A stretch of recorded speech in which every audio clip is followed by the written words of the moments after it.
साथियों, आज हम जो शेयर मार्केट है उसमें जो 2020 का गेम होता है और उस गेम में जो मैच फिक्सिंग होती है और इस मैच फिक्सिंग से जो छोटे निवेशक हैं उनको फंसाया जाता है, उसके विषय में कुछ बातचीत करेंगे। लेकिन उसके पहले कुछ सामान्य बातें मैं आपको बताना चाहूँगा ताकि आपको मेरी बात अधिक अच्छे से समझ में आ सके। साथियों, मैं समझता हूँ कि क्या आप मेरे इस सफ़र में लोगों के बीच, छोटे निवेशकों के बीच जागरूकता फैलाने में क्या आप मेरा साथ देंगे? साथियों, जनहित में आपको भी मेरा साथ देना चाहिए और अपने स्तर से भी जागरूकता फैलाना चाहिए ताकि हम छोटे निवेशकों को जोखिम से बचा सकें। साथियों, हम सब जानते हैं कि शराब, सट्टा और लॉटरी, इनसे इनका व्यापार कराने वाले, सिखाने वाले इन लोगों का कमीशन के पैसे से परिवार पलता है। सरकार को टैक्स से मोटी कमाई होती है, लेकिन जो शराब पीते हैं, सट्टा खेलते हैं, लॉटरी खरीदते हैं, इसे करने वालों का परिवार भी उजड़ता है। साथियों, वैसे तो शेयर बाजार को शेयर में निवेश का नहीं, इसके जो प्राइस हैं, शेयर के जो रेट हैं, इसके जुए, सट्टा, इसके अड्डे के रूप में ही समझा जाता है।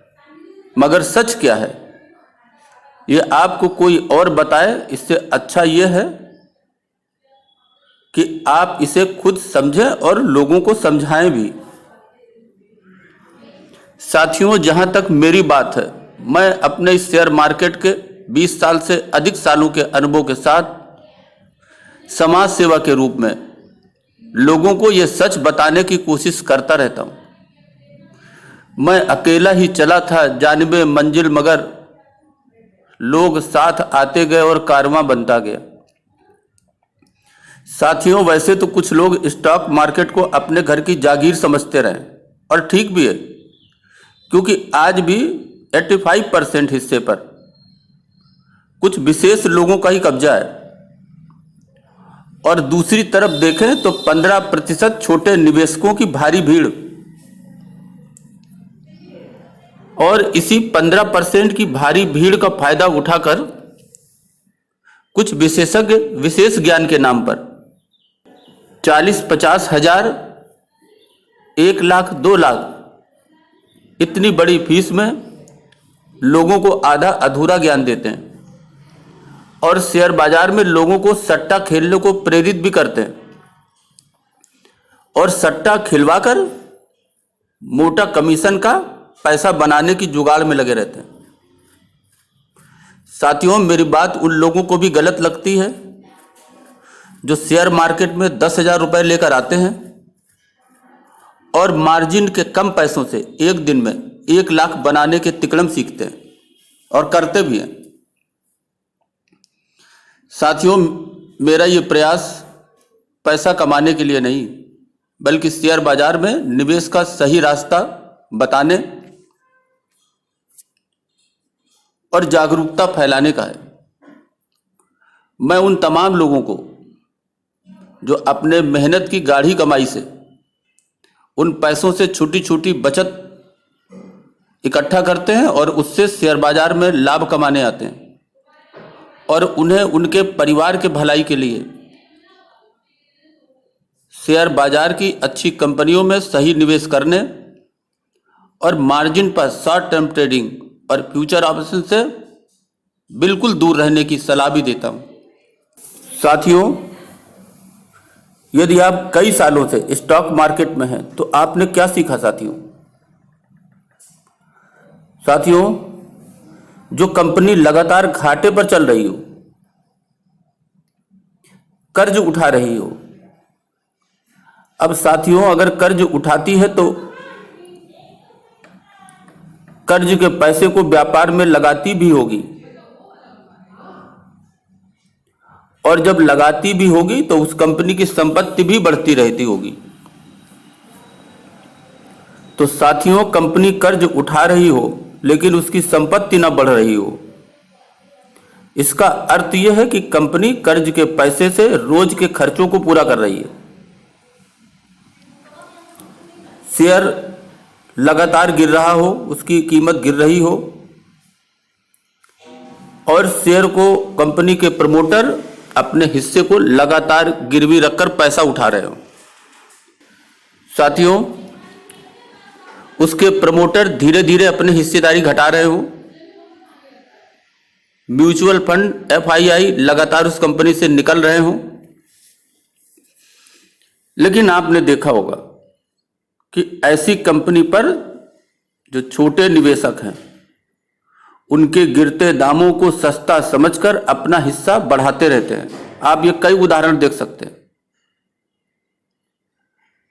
इसे जानना समझना आपके लिए बहुत सरल है। आप किसी कंपनी की वेबसाइट पे जाएं, उसका प्रॉफिट एंड लॉस अकाउंट देखें, उसकी बैलेंस शीट देखें, उसका कैश इनफ्लो आउटफ्लो देखें, उसका शेयर होल्डिंग पैटर्न देखें, आपको ये सारी बातें समझ में आ जाएंगी। साथियों, ऐसी दगी हुई कंपनी पर पैसा लगाने का क्या औचित्य हो सकता है? और अगर ऐसी दगी हुई कंपनी है तो आप आज ही लॉस बुक करके निकल जाएं, ये आपके लिए आगे के लिए अच्छा होगा। साथियों, आप कैसे बचें? साथियों, कंपनी की जो फंडामेंटल है उस पर आप बराबर फोकस रखें। उसका जो प्राइस चार्ट है उसको कम से कम 1 वर्ष के दायरे में आप पढ़ें, क्योंकि आप ट्रेडर नहीं हैं। आपको 1 घंटा, 1 दिन, 1 हफ्ते से अर्थ नहीं है। आप यहां पर वर्षों के लिए कंपनी में निवेश करने आए हैं। कंपनी के पिछले 10 वर्ष, 5 वर्ष से तुलना जरूर करें, और ये लंबे समय की तुलना कंपनी के स्वभाव को दिखाएगा, आपको स्वभाव को बतलाएगा। आप समझ लेंगे, उसके ग्रोथ को समझ लेंगे।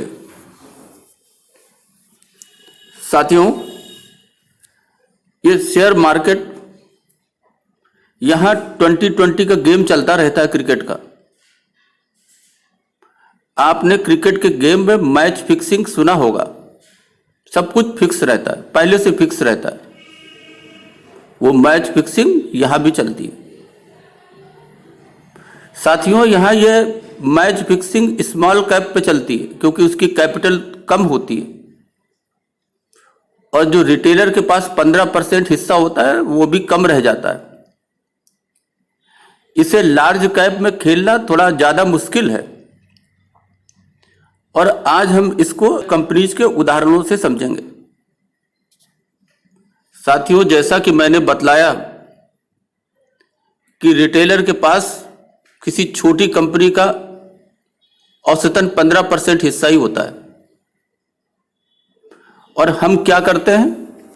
चार्ट देखते हैं, वॉल्यूम देखते हैं, उसका डिलीवरी परसेंटेज देखते हैं, और जो उसका सपोर्ट और रेजिस्टेंस है, लाइनें ड्रॉ करके, जो किताबों के नियम हैं उसके हिसाब से अनुमान लगाते हैं, और उसके हिसाब से आगे हम अपना एक्शन करते हैं।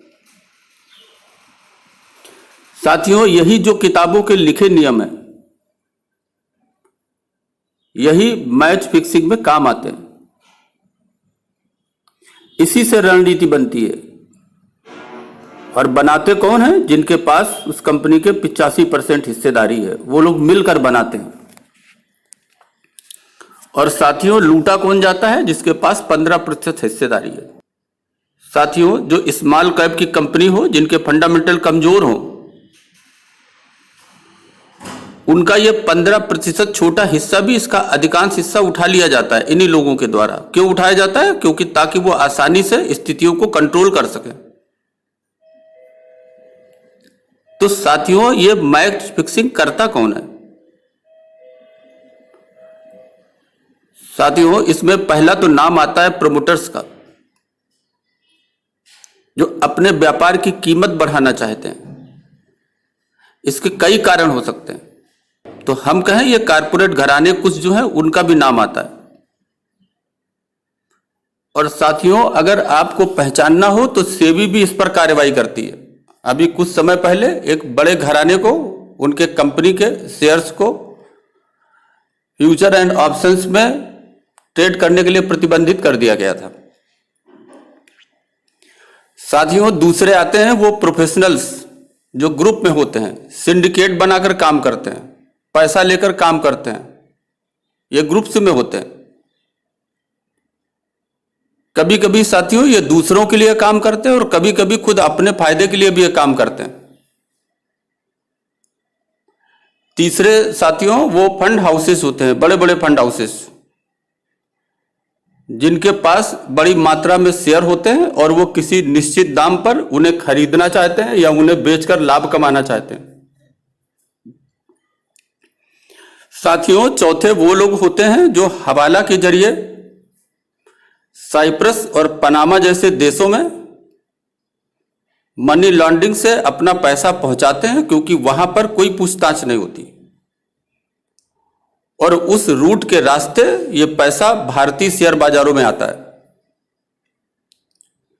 तो साथियों, ये अक्सर ये चार जो कैटेगरी हैं, ये जो आप अनुमान लगाते हैं पढ़ करके, ग्राफ से, चार्ट से,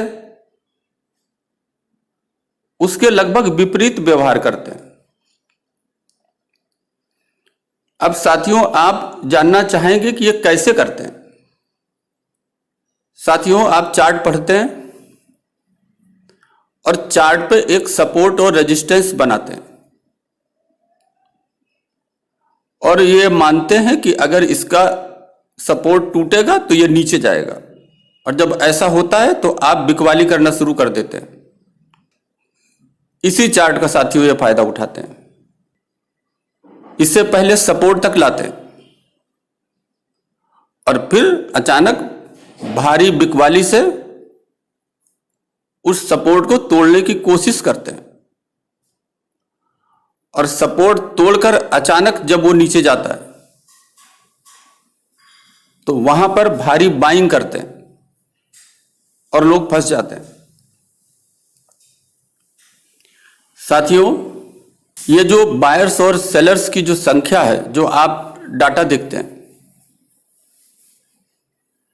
ये भी साथियों वो बनाते हैं, क्योंकि वो जानते हैं कि लोग इसको देखते हैं।